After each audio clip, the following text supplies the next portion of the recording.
तो और भाई लोग कैसे हो आप सब लोग मेरे यार। तो इस एपिसोड की शुरुआत वहीं से होता है जहां से कि पिछले एपिसोड खत्म हुआ था। पिछले एपिसोड में हम सभी लोगों ने देखा था कि किनले यानशाओ के सीक्रेट बुक का इस्तेमाल करके एक एल्केमी मास्टर बन गया था और वो रॉन्ग युआन पिल को रिफाइन करने जा ही रहा था कि तभी मिस मू वहाँ पर उससे मिलने के लिए आ गई थी। तो अब हमें इस एपिसोड की शुरुआत में दिखाया जाता है मिस मू किनले को बोलती है, मिस्टर ले, मैं उम्मीद करता हूँ कि सब कुछ ठीक है। मैंने आपको कई महीनों से नहीं देखा है, लेकिन मुझे इस बात की उम्मीद नहीं थी कि मिस्टर ले गुइजन रियलम पर एंटर करेंगे। परेशान करने के लिए मैं आपसे माफी चाहती हूँ, लेकिन मैं आपसे यहाँ पर मिलने के लिए आई हूँ। किनले बोलता है, मिस मू तो बहुत ही अच्छा मजाक करती हैं। मैं अपने आप को मिस मू के साथ कंपेयर कैसे कर सकता हूँ। माफी तो मुझे आपसे मांगना चाहिए क्योंकि मैंने आपको इतना देर इंतजार करवाया। मैं आपकी क्या मदद कर सकता हूँ मिस मू? मिस मू बोलती है, मुझे नहीं पता है कि मिस्टर ले ये बात को सुना है या फिर नहीं। डाकुओं का एक ग्रुप हाल ही में शेंगवन शहर के बाहर दिखाई दिया। किनले बोलता है, क्या डाकुओं का एक ग्रुप? मिस मू बोलती है, मुझे यकीन है कि मिस्टर ले को याद है कुछ महीने पहले मू फैमिली 3 बड़े फैमिली से मिलकर बिशुई गैंग के साथ लड़ाई किया था और इसी वजह से आज मैं यहाँ पर आई हूँ। मैं मिस्टर ले से पूछना चाहती हूँ, क्या मिस्टर ले मेरी मदद कर सकता है? किनले बोलता है, किस तरीके से? क्या आपको फिर से गुइजन पिल चाहिए? ये बात किनले एक बिजनेसमैन के तरीके से बोलता है, जिस वजह से मिस मू हैरान होते हुए बोलती है, नहीं नहीं, मुझे गुइजन पिल नहीं चाहिए। और फिर खांसते हुए बोलती है, मैं चाहती हूँ कि मिस्टर ले सीनियर यान से मिलने में मेरी मदद करे क्योंकि मैं यहाँ पर मू फैमिली की ओर से आई हूँ। मैं सीनियर यान से ड्रैगन और टाइगर पिल और हेवनली स्प्रिंग पिल को लेने की उम्मीद करती हूँ। किनले थोड़ा चौंकते हुए बोलता है, क्या आप ड्रैगन और टाइगर पिल और हेवनली स्प्रिंग पिल के बारे में जानते हैं? और फिर अपने मन में बोलता है, इन दोनों पिल के रेसिपी ब्लैक मार्केट के ओर से यानशाओ को स्टडी और रिफाइन करने के लिए दिया गया था। जब तक एलायंस के एल्डर और जीवन जी से परमिशन ना मिले तब तक उन्हें बेचा नहीं जा सकता। और तभी उसे कुछ याद आता है और बोलता है, 1 मिनट रुको, क्या ये मिस मू के लेटर की वजह से नहीं था जो मैं आसानी से यान रेसिडेंट के अंदर आ पाया? और उसने ये भी कहा था कि यानशाओ उसका दोस्त है, तो क्या यानशाओ ने ही उसको इसके बारे में बताया?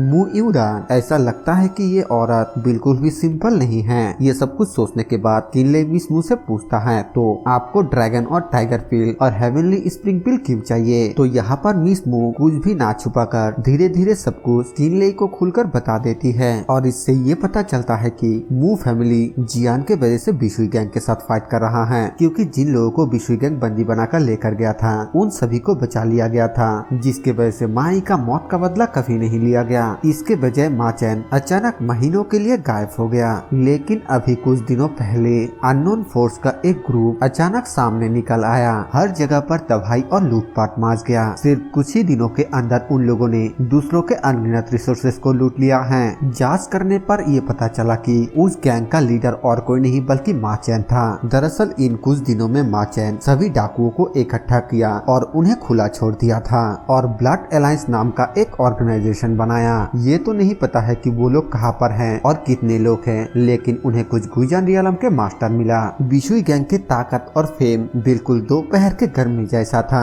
जब मू फैमिली के हेड मास्टर मू को इसके बारे में खबर मिला तब पता चला कि मा चैन वापस आने की कगार पर हैं। उन्होंने तुरंत ही 3 ग्रेट फैमिली को सीक्रेटली अपने पास बुला लिया। मा चैन के इस कदम से बचने का सिर्फ यही एकलौता तरीका था कि मू फैमिली आसपास के ताकत को अपने साथ जोड़ ले। ये सारे चीजें बताने के बाद मिस मू किनले को बोलती है, इसी वजह से एलायंस को ड्रैगन और टाइगर पिल और हेवनली स्प्रिंग पिल चाहिए, ताकि अगर किसी दिन मा चैन एलायंस के ऊपर अटैक कर दे उस दिन एलायंस मा चैन के साथ मौत तक लड़ने के लिए तैयार रहेगा। ये सारे बातों को सुनने के बाद किनले अपने मन में बोलता है, यहाँ पर कुछ न कुछ तो जरूर गलत है। आखिरकार मा चैन जैसा एक डाकू इस तरीके से कैसे खड़ा हो सकता है? क्या वो सीक्रेटली अपने पावर को इंक्रीज कर रहा है और उसे बढ़ाने के लिए अपने आप को फोर्स कर रहा है? एक डाकुओं का लीडर ऐसा तो नहीं करेगा। क्या कोई ताकतवर इंसान है जो उसका सपोर्ट कर रहा है? ये सब सोचने के बाद किनले मिस मू को बोलता है, मिस मू, मा चैन के हरकतें सच में बहुत ही ज्यादा खतरनाक है, क्योंकि मू फैमिली एक सेकेंड रेट का फैमिली है। वहाँ पर अभी डानियांग रियलम का एक सीनियर गार्ड कर रहा है ना? मा चैन जो करना चाहता है उसे वो सब करने देने के बजाय क्यों ना उसे मार दिया जाए। मिस मू बोलती है, तो फिर मैं आपको सच बताती हूँ, दरअसल मेरा एंसेस्टर कई सालों से सेकुलेशन में है। वो दाव के प्रति समर्पित है, इसलिए वो कभी नॉर्मल मामलों में नहीं पड़ता है जब तक कि न मू फैमिली कोई बड़ी खतरे में पड़ जाए। जो सुनने के बाद किनले अपने मन में बोलता है, मू फैमिली के ऊपर इतना बड़ा खतरा इतना करीब है तो फिर तुम इसे नजरअंदाज कैसे कर सकते हो? कहीं ऐसा तो नहीं कि मू फैमिली में डानियांग रियलम का कोई एक्सपर्ट है ही नहीं। उसके बाद किनले मिसमू को बोलता है मुझे माफ कर दीजिए, मैंने अपने लाइन को क्रॉस कर दिया। क्या मैं जान सकता हूँ कि मू फैमिली को कितने सारे पिल की जरूरत है? मिसमू बोलती है 100। मुझे ड्रैगन और टाइगर पिल 100 चाहिए और हेवनली स्प्रिंग पिल 100 चाहिए। ये सुनते ही किनले सदमे में चला जाता है और हैरान होते हुए बोलता है 100, क्या मैंने वो बात सही सुनी? और फिर मिसमू को बोलता है मिसमू इसका नंबर तो कुछ ज्यादा ही है। इतने सारे पिल को रिफाइन करने के लिए एक दिन से भी ज्यादा वक्त लगता है। मैं कोई भी डिसीजन नहीं ले सकता।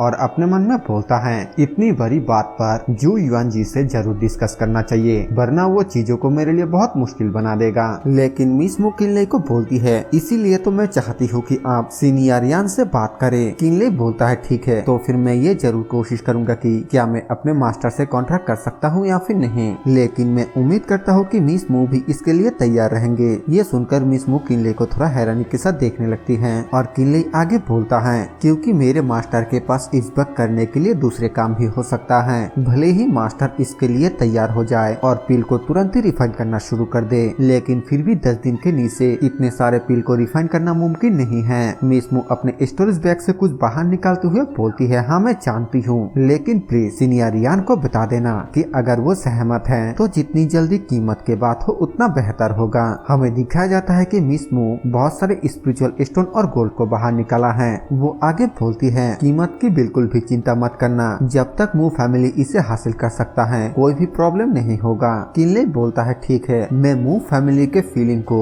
ईमानदारी के साथ जरूर बताऊंगा। मिसमू बोलती है अगर ऐसा है तो फिर मैं इसे मिस्टर ले के ऊपर ही छोड़ती हूँ। ये बोलने के बाद मिसमू यहाँ से चली जाती है, जिसके बाद यहाँ से सीन चेंज होकर हमें जू रेसिडेंट का सीन दिखाया जाता है, जहाँ पर कि किनले जू यून जी के पास आकर सारे बातें बता देता है। जो सुनने के बाद यून जी बोलता है अच्छा ऐसा है, मुझे उम्मीद नहीं था कि मा चैन इसे इतने महीनों तक सहन करेगा, क्योंकि वो पहले से ही मू फैमिली से लड़ सकता है। मुझे लगता है कि मू फैमिली और बिशुई गैंग के पेशेंस खत्म हो रहा है। एल्डर ले क्या आप ओल्डमैन यान को ढूंढ सकते हैं? किनले बोलता है ये आसान नहीं है, मेरा मास्टर कई सालों से घूम रहा है, मैं नहीं जानता हूँ कि आखिरकार वो कहाँ पर हैं और मैं उन तक नहीं पहुंच सकता। यूनजी बोलता है भले ही हम उन तक नहीं पहुंच सकते, लेकिन आपके एल्केमी स्किल के साथ कुछ ड्रैगन और टाइगर पील और हेवनली स्प्रिंग पील को हासिल करना मुश्किल नहीं होना चाहिए, है ना? किनले थोड़ा चौंकते हुए बोलता है आखिरकार हाउस मास्टर की कहने की क्या मतलब है? यूनजी बोलता है क्योंकि मू फैमिली आपकी मदद मांग रहा है तो फिर आप मदद कर सकते हैं, लेकिन आपको एक बात याद रखना होगा,